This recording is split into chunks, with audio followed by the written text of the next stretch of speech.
Osote Okokwulomiwu Anambra State ma bụrụ na-anọchite anya Ihiala 2 State Constituency Honorable Pascal Agbodike sonyere ndị ọzọ na-azọ ọkwa onye nnọchite anya maka ụlọ nnọchite anya ogogo etiti bụ House of Representatives na nhọpụta gaji ime n'afọ 2023 dịka ọ ga-azọ ya n'otu APGA. Right Honorable Agbodike zutere ndị eji okwu ha agba izu ndị sitere otu ahụ ya na ndị sitere obodo ya bụ ndị zutere ya n'Ọka bụ ebe o kwuru na mkpebi ya ịzọ ọkwa abụọ site na okpomọkụ ọtụtụ ndị eji okwu ha agba izu ya na ndị obodo Ihiala na-akpọ ya ka ọ gaa nnọchite anya ha n'ụlọ nnọchite anya etiti bụ House of Representatives. Blessing Dennis ga-akọtọpụ akụkọ a.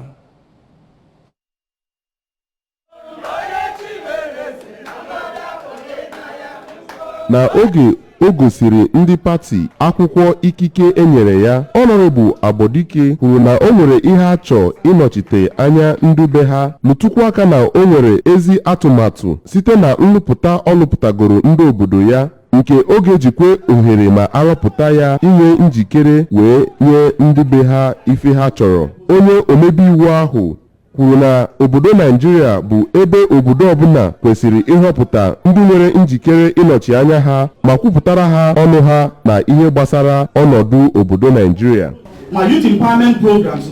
ndị be anyị na-afụ ya ha ama onweghị obodo ji eletara one way or the other. Ihe m na-ayọ bụ for another opportunity to represent Ihiala Federal Constituency. Owing to my position today as the House of Assembly member representing Ihiala 2 constituency and the presiding officer of the House, Kamara Rimes Amadanya, Nga National Assembly Tata, the Green Chamber, I will be considered a ranking member.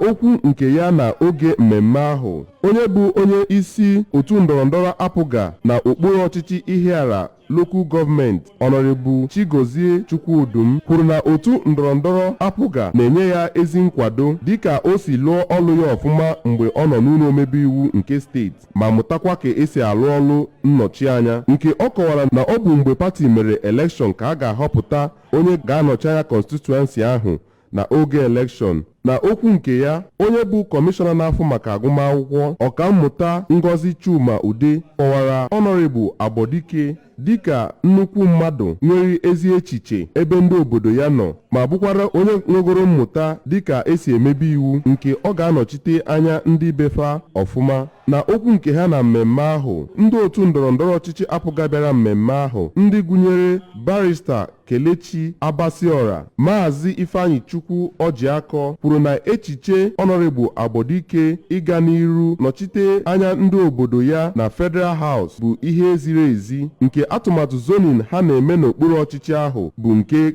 na-aga n'iru dịka esi wee kwu. Ha kenekwere Honorable Agbodike na ọlụ na okpuru ọchịchị gọọmenti ya bụ Ihiala, nke ha kwuru na ha ga-enye ya ezi nkwado maka agamniru ya. Ihiala Federal Constituency bụ nke gụnyere obodo Ihiala, Amoka, Azia, Lilu, Okija, Mbosi,